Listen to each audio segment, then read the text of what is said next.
നമസ്കാരം. ലേറ്റ് എഡിഷനിലേക്ക് എല്ലാ പ്രിയപ്പെട്ട പ്രേക്ഷകർക്കും സ്വാഗതം. നോക്കാം വിശദമായ റിപ്പോർട്ടുകൾ. സംസ്ഥാനത്ത് വീണ്ടും ഹൃദയമാറ്റ ശസ്ത്രക്രിയ. അപകടത്തിൽ മരിച്ച കണ്ണൂർ സ്വദേശിയായ 23-കാരൻ അർജുന്റെ ഹൃദയം ദാനം ചെയ്യും. ഹൃദയം രാവിലെ കണ്ണൂർ ആസ്റ്റർ മിംസിൽ നിന്നും എയർ ആംബുലൻസിൽ കൊച്ചി ആസ്റ്റർ മെഡ്സിറ്റിയിലെത്തിക്കും. ഹൃദയമടക്കം അർജുന്റെ 4 അവയവങ്ങളാണ് ദാനം ചെയ്യുന്നത്. വിവരങ്ങളുമായി അജീഷ് ജയകുമാറാണ് കണ്ണൂരിൽ നിന്ന് ചേരുന്നത്. Ajeesh, good evening. 23-കാരന്റെ ജീവൻ പൊലിഞ്ഞു. കുടുംബത്തിന് തീരാദുഃഖമാണ്. പക്ഷേ അർജുൻ എന്ന ആ ഒരു വ്യക്തിയിലൂടെ 4 പേർക്ക് പൊതുജീവൻ ലഭിക്കുകയാണ്. കൂടുതൽ വിവരങ്ങൾ എന്തൊക്കെയാണ്? ക്രിസ്റ്റീന, കഴിഞ്ഞ 28-നാണ് എനിക്ക് അർജുൻ അപകടം സംഭവിക്കുന്നത്. 23 വയസ്സ് മാത്രമാണ് അർജുന്റെ പ്രായം. ആസ്റ്റർ മിംസിൽ ചികിത്സയിലിരിക്കെ ഇന്നാണ് മസ്തിഷ്ക മരണം സംഭവിച്ചത്. അർജുന്റെ 4 അവയവങ്ങളാണ് 4 പേർക്ക് പൊതുജീവൻ നൽകുന്നത്. കണ്ണൂർ ആസ്റ്റർ മിംസിൽ നിന്നും നാളെ രാവിലെ പുലർച്ചെ റോഡ് മാർഗം DSC സെന്ററിൽ എത്തിക്കും. അവിടുന്ന് അതിനുശേഷമായിരിക്കും എയർ ആംബുലൻസിൽ കൊച്ചിയിലേക്ക് ഹൃദയം കൊണ്ടുപോവുക. കൊച്ചി ആസ്റ്റർ മെഡിസിറ്റിയിൽ ചികിത്സയിലുള്ള മലപ്പുറം സ്വദേശിയായ 48-കാരനായിരിക്കും ഈ ഹൃദയം മാറ്റിവെക്കുക. ഹൃദയമടക്കം അർജുന്റെ 4 അവയവങ്ങളാണ് ദാനം ചെയ്യുന്നത്. കരള് കോഴിക്കോട് ബേബി മെമ്മോറിയൽ ആശുപത്രിയിലേക്കും വൃക്ക കണ്ണൂരിലെ തന്നെ ആസ്റ്റർ മിംസിലേക്കും മറ്റൊരു വൃക്ക കോഴിക്കോട് മെഡിക്കൽ കോളേജിലുമായിരിക്കും ദാനം നൽകുക. നാളെ ഇതിനു വേണ്ടിയിട്ടുള്ള ടെസ്റ്റിനും മറ്റു കാര്യങ്ങളാണ് ഇപ്പോൾ ആശുപത്രിയിൽ നടന്നുകൊണ്ടിരിക്കുന്നത്. നാളെ പുലർച്ചെയായിരിക്കും ഈ അവയവങ്ങളുമായി ആംബുലൻസ് ആശുപത്രിയിൽ നിന്ന് തിരിക്കുക. ശരി, അർജുൻ ഇനി 4 പേരിലൂടെ ജീവിക്കും. അജീഷ് ജയകുമാറാണ് കണ്ണൂരിൽ നിന്ന് വിശദാംശങ്ങളുമായി ചേർന്നത്. തിരുവനന്തപുരം നെടുമങ്ങാട് മനുഷ്യ മനസാക്ഷിയെ മരവിപ്പിച്ച 1.5 വയസ്സുകാരന്റെ മരണത്തിൽ കുറ്റസമ്മതം നടത്തി പ്രതി അഷ്കർ. കുഞ്ഞിനെ പതിവായി മർദ്ദിച്ചിരുന്നെന്ന് അഷ്കർ പോലീസിനോട് സമ്മതിച്ചു. പങ്കാളിയായ അഷ്കർ കുഞ്ഞിനെ ക്രൂരമായി മർദ്ദിക്കുന്നത് കണ്ടെന്നാണ് മാതാവിന്റെ മൊഴി. തെളിവെടുപ്പിനെത്തിച്ച പ്രതിക്ക് നേരെ വൻ ജനരോഷമുണ്ടായി. പോലീസ് എത്തും മുമ്പേ വീട്ടിൽ തെളിവ് നശിപ്പിക്കാനുള്ള ശ്രമങ്ങളും നടന്നു. അഷ്കറിനെയും അഖിലയെയും കോടതി റിമാൻഡ് ചെയ്തു. അഷ്കറിനെതിരെ കൊലപാതക കുറ്റം ചുമത്തി. സമാനതകളില്ലാത്ത പ്രതിഷേധമാണ് നെടുമങ്ങാട് പനവൂരിലെ അഷ്കറിന്റെ വാടക വീടിന് മുന്നിലുണ്ടായത്. അഷ്കറിനെ തെളിവെടുപ്പിനെത്തിച്ചപ്പോൾ ജനരോക്ഷം ഇരച്ചെത്തി. പോലീസിന്റെ രക്ഷാകവചം വകഞ്ഞുമാറ്റിയ നാട്ടുകാർ അഷ്കറിനെ മർദ്ദിച്ചു.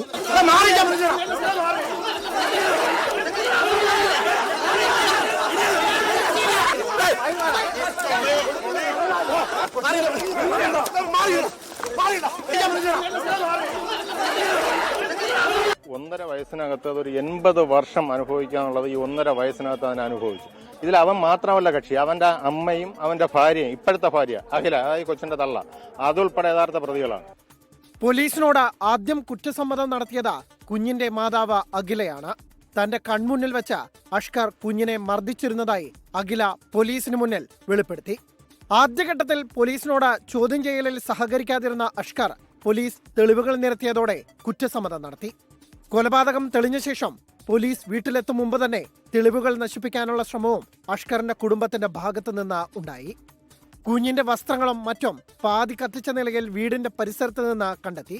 കേസിൽ വിശദമായ അന്വേഷണത്തിന് ഒരുങ്ങുകയാണ് നെടുമങ്ങാട് പോലീസ്. ആദ്യ ഭാര്യയ്ക്ക് നേരെയുണ്ടായ അഷ്കറിന്റെ ആക്രമണങ്ങൾക്കും ആറ്റിങ്ങൽ സ്വദേശിയായ യുവതിയുടെ മരണത്തിലും പോലീസ് അന്വേഷണമുണ്ടാകും. 24 തിരുവനന്തപുരം.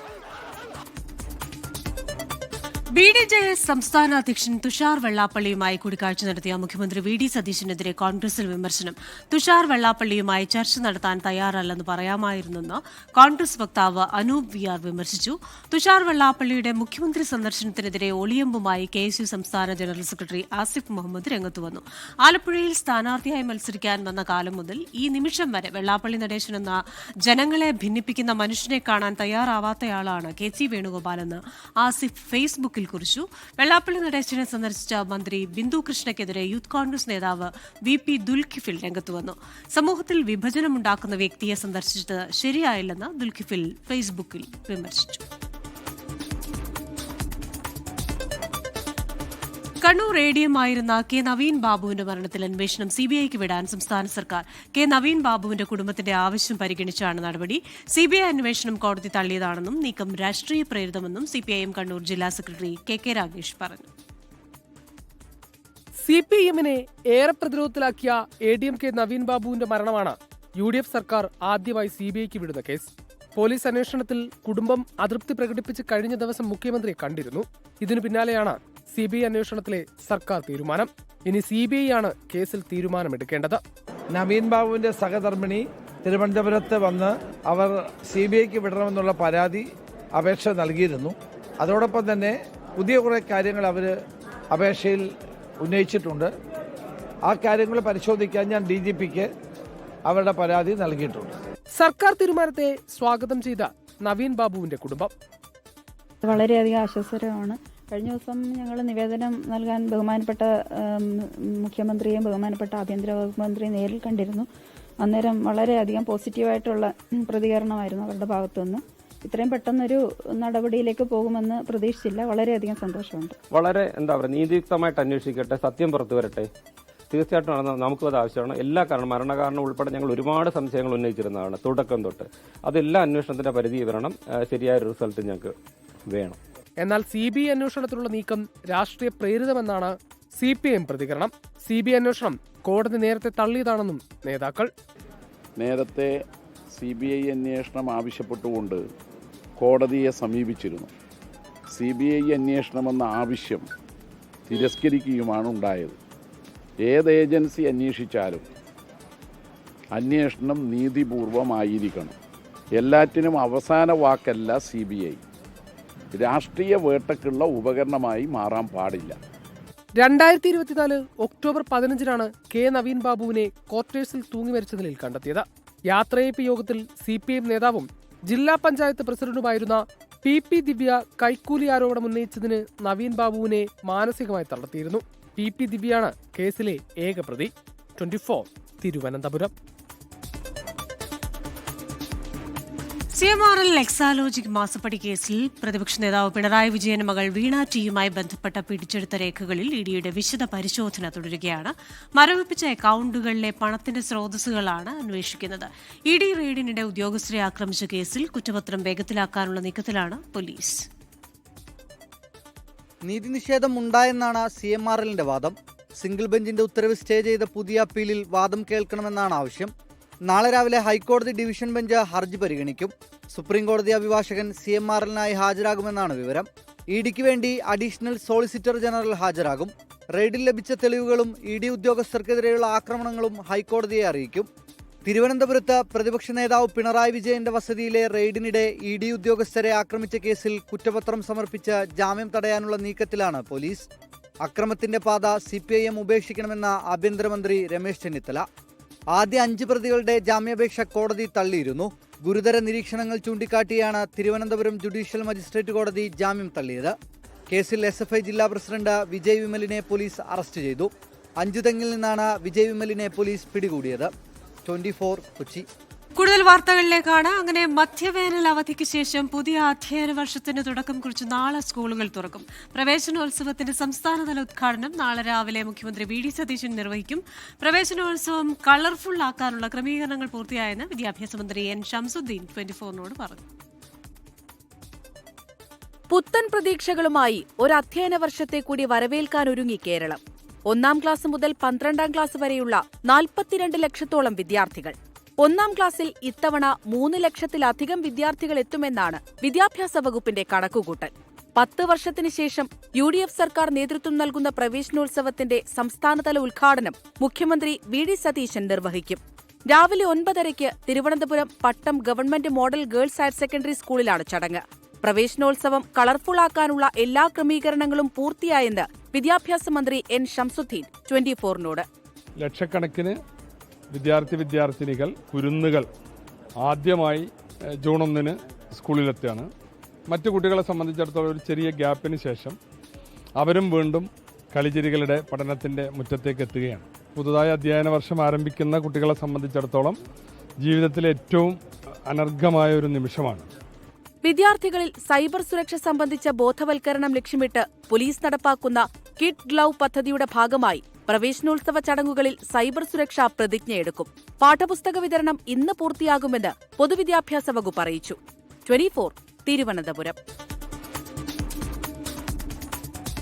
സംസ്ഥാനത്ത് ശക്തമായ മഴ തുടരാൻ സാധ്യത. അടുത്ത 5 ദിവസവും ശക്തമായ മഴയ്ക്ക് സാധ്യതയെന്ന് കേന്ദ്ര കാലാവസ്ഥാ വകുപ്പിന്റെ മുന്നറിയിപ്പ്.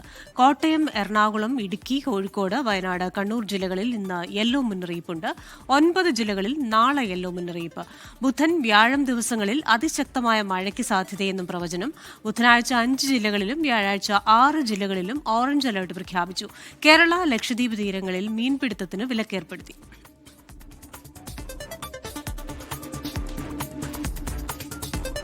24 ബിഗ് ബ്രേക്കിംഗ്. പ്രതിപക്ഷ ഉപനേതാവ് സ്ഥാനം വേണമെന്ന ആവശ്യത്തിൽ നിലപാട് ഘടിപ്പിക്കാൻ CPI. പ്രതിപക്ഷ ഉപനേതൃസ്ഥാനം ലഭിച്ചില്ലെങ്കിൽ സംയുക്ത നിയമസഭാ കക്ഷിയിലെ മറ്റ് ചുമതലകളൊന്നും ഏറ്റെടുക്കില്ലെന്ന് CPIM നേതൃത്വത്തെ CPI അറിയിച്ചിട്ടുണ്ട്.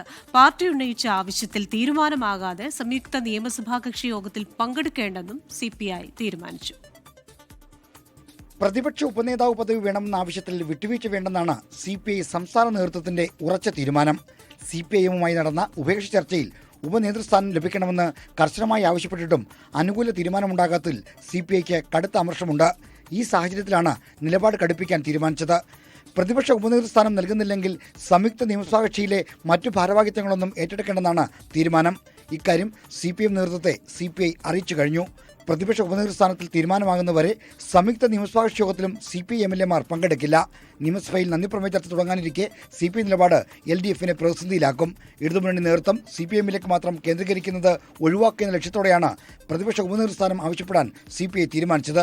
1ഉം 2ഉം LDF സർക്കാരുകൾ പിണറായി വിജയന്റെ സർവാധിപത്യത്തിലാണെന്ന വിമർശനം കൂടി കണക്കിലെടുത്തായിരുന്നു ആവശ്യം. എന്നാൽ ഉപനേതൃസ്ഥാനം വിട്ടുകൊടുക്കാനാവില്ലെന്ന് CPM നിലപാടെടുത്തോടെയാണ് ഇടതുമുന്നണിയിൽ അസാധാരണ പ്രതിസന്ധി ഉരുണ്ടുകൂടിയത്. R. ശ്രീജിത്ത്, 24 തിരുവനന്തപുരം. അമ്പലപ്പുഴ മണ്ഡലത്തിൽ അനുമതിയില്ലാതെ സന്ദർശനം നടത്തിയതിന് കുട്ടനാട് MLA റെജി ചെറിയാനെ വിമർശിച്ച് G. സുധാകരൻ. റെജി ചെറിയാന് സമ്പത്തിന്റെ അഹങ്കാരമെന്നായിരുന്നു പൊതുവേദിയിലെ ആക്ഷേപം.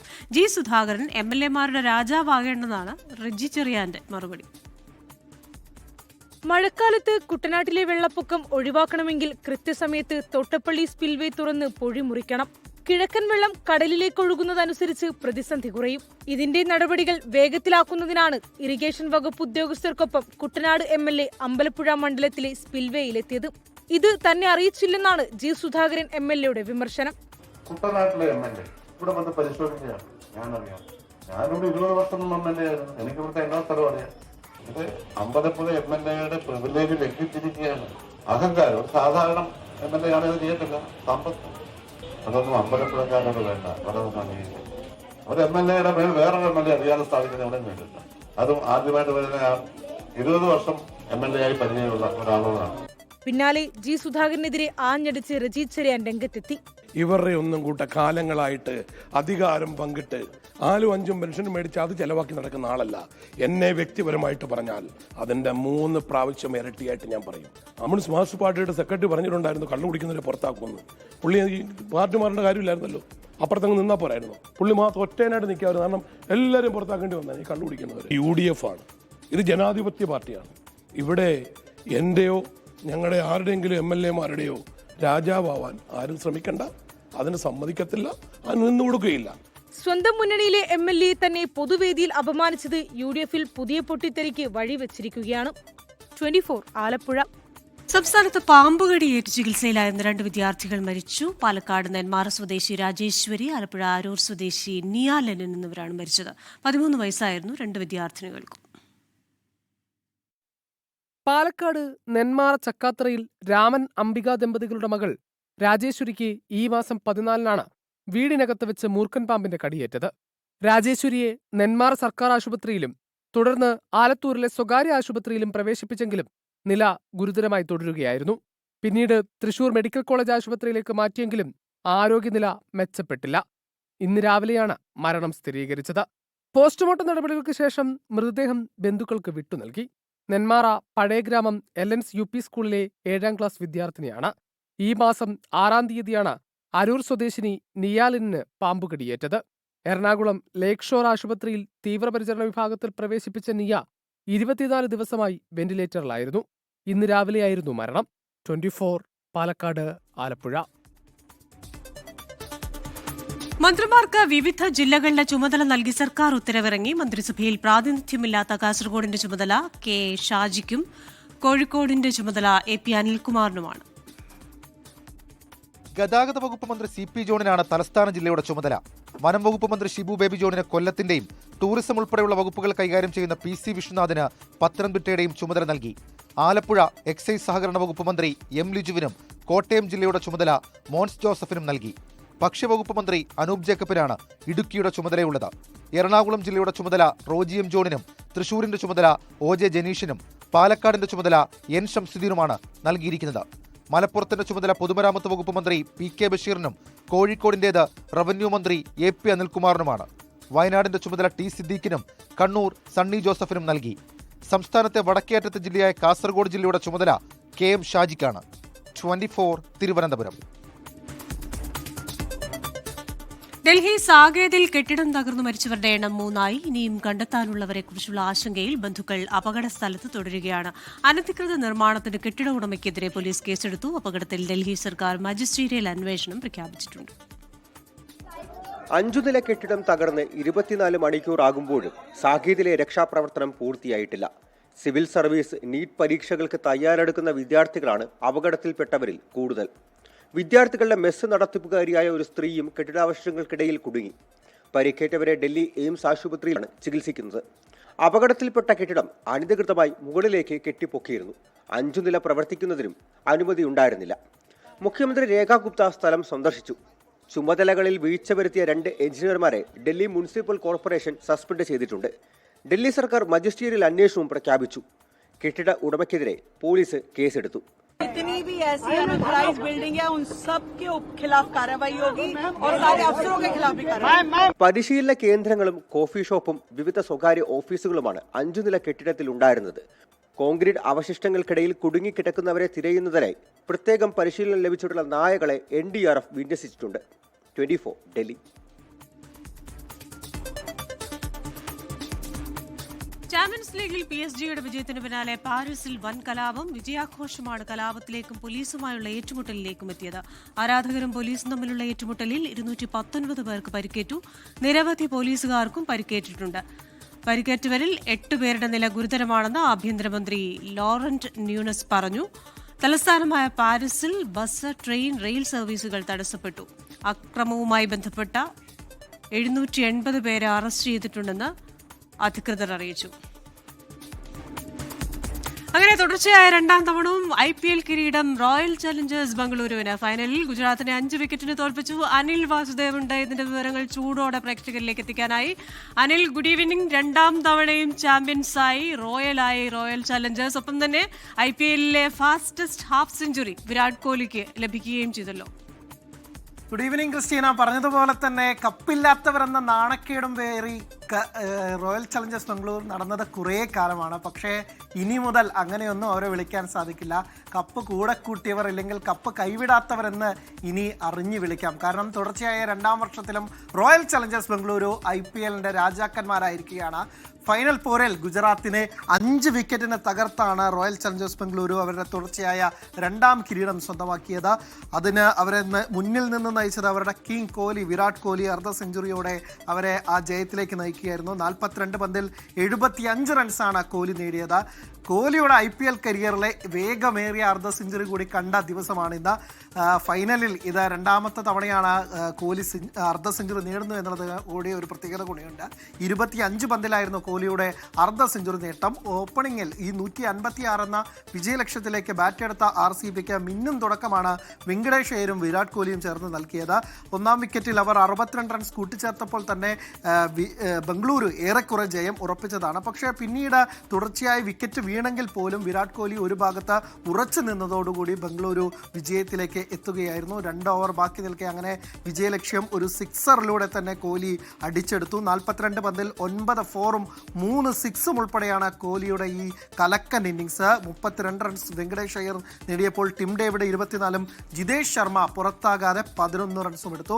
ബംഗളൂരുവിന് ഇത് തുടർച്ചയായ 2ാം കിരീടമാണ്. ആദ്യ 17 സീസണിൽ കപ്പുണ്ടായിരുന്നില്ല, പക്ഷേ ഇപ്പോൾ 18ാം സീസണിലും 19ാം സീസണിലും ബംഗളൂരുവിൻ്റെ തേരോട്ടമാണ്. ഈ സീസണിലെ ഏറ്റവും കൺസിസ്റ്റന്റ് ടീം, അല്ലെങ്കിൽ ഏറ്റവും ശക്തരായ ടീം എന്ന് തന്നെ ബംഗളൂരുവിനെ വിശേഷിപ്പിക്കേണ്ടിയിരിക്കുന്നു. ലീഗ് ഘട്ടത്തിൽ 9 മത്സരങ്ങൾ ജയിച്ച് പോയിന്റ് പട്ടികയിൽ ഒന്നാമതായി തീർന്ന ടീം ക്വാളിഫയർ 1 ജയിച്ച് ഇപ്പോൾ ഫൈനലിലും ഗുജറാത്തിനെതിരെ ആ ജയം ആവർത്തിച്ചാണ് കിരീടം തൂക്കിയിരിക്കുന്നത്. എന്തായാലും അവരെ അതിൽ നിന്ന് മുന്നിൽ നിന്ന് നയിച്ചത് അവരുടെ മുൻ നായകൻ വിരാട് കോഹ്ലി തന്നെയാണ്. ഈ സീസണിലും 600 റൺസിലേറെയാണ് വിരാട് കോഹ്ലി നേടിയത്. തുടർച്ചയായ 4ാം സീസണിലാണ് വിരാട് കോഹ്ലി 600 റൺസിലേറുന്നത്.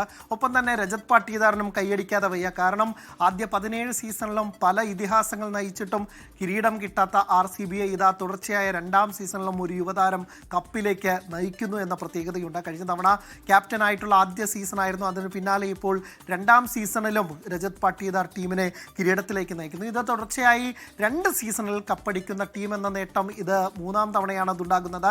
നേരത്തെ ചെന്നൈക്കും പിന്നാലെ മുംബൈ ഇന്ത്യൻസിനുമാണ് ഈ നേട്ടം ഉണ്ടായിരുന്നെങ്കിൽ ഇത് IPLലെ മറ്റൊരു iconic team royal Challengers Bengaluru കൂടി ആ നേട്ടം സ്വന്തമാക്കുന്നു എന്നുള്ളത് തന്നെയാണ്.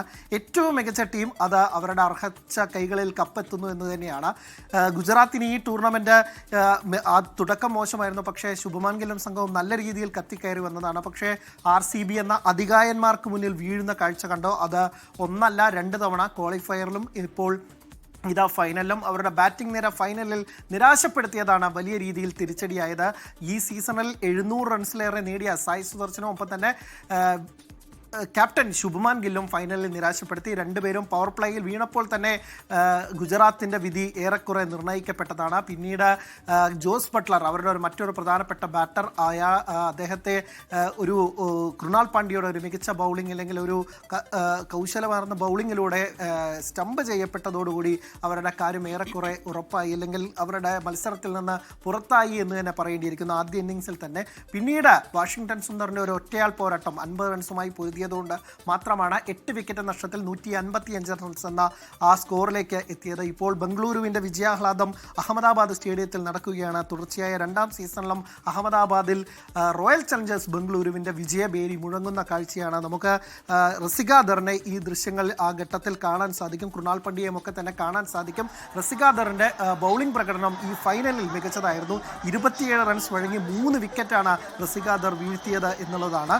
ഒപ്പം തന്നെ കൃണാൽ പാണ്ഡ്യയുടെ ആ ഒരു വിക്കറ്റാണ് കൃണാൽ പാണ്ഡ്യ നേടിയത്. അതും ഈ മത്സരത്തിൽ ഏറ്റവും ക്രൂഷ്യൽ എന്ന് പറയേണ്ടിയിരിക്കുന്നു. കാരണം സായ് സുദർശനും ശുഭമാൻ ഗില്ലും പുറത്തായതിനു ശേഷം ആ ടീമിൽ വിശ്വസിക്കാൻ കൊള്ളാവുന്ന അല്ലെങ്കിൽ പ്രതീക്ഷയായിരുന്നു ബാറ്റർ ജോസ് ബട്ട്ലറാണ്.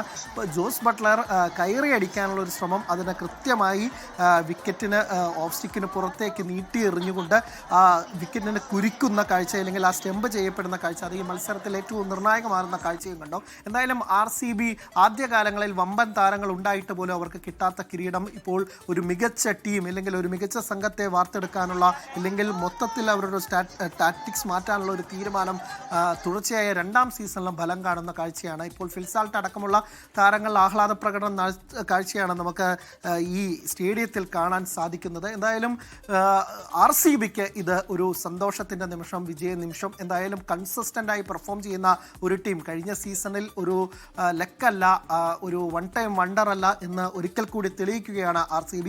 ഈ സീസണിലെ ഏറ്റവും മികച്ച പ്രകടനം. ഈ സീസണിൽ അവർ ആദ്യം ലീഗ് ഘട്ടത്തിൽ 14 മത്സരങ്ങളിൽ 9ലും ജയിച്ചു. 5 മത്സരങ്ങളിൽ മാത്രമാണ് തോറ്റത്. ക്വാളിഫയറിലും ആധികാരികമായി ജയിച്ചു, ക്വാളിഫയർ 1ലും ആധികാരികമായി ജയിച്ചു. ഇപ്പോൾ ഫൈനലിലും ആധികാരികമായി ജയിക്കുന്നു. അവരെ മുന്നിൽ നിന്ന് നയിക്കുന്നത് വിരാട് കോഹ്ലി എന്ന അവരുടെ നായകൻ. നേരത്തെ എത്ര കണ്ട് ട്രോളുകളും പരിഹാസങ്ങളും ഏറ്റുവാങ്ങിയതാണ് കോഹ്ലിയും അദ്ദേഹത്തിൻ്റെ സംഘാംഗങ്ങളും എന്ന് നമുക്കറിയാം. ആദ്യ 17 സീസണിലും കിരീടമില്ലാത്തവരെന്ന വലിയ നാണക്കേട്. പക്ഷേ ഇത് അവരുടെ കാലമാണ്, അവരുടെ സമയമാണ്, RCBയുടെ സമയമാണ്. മറ്റൊരു കൗതുകം, വനിതാ പ്രീമിയർ ലീഗിലും ഈ നിലവിലെ ചാമ്പ്യന്മാർ RCB ആണ് എന്നുള്ളത് മറ്റൊരു കൗതുകമാണ്.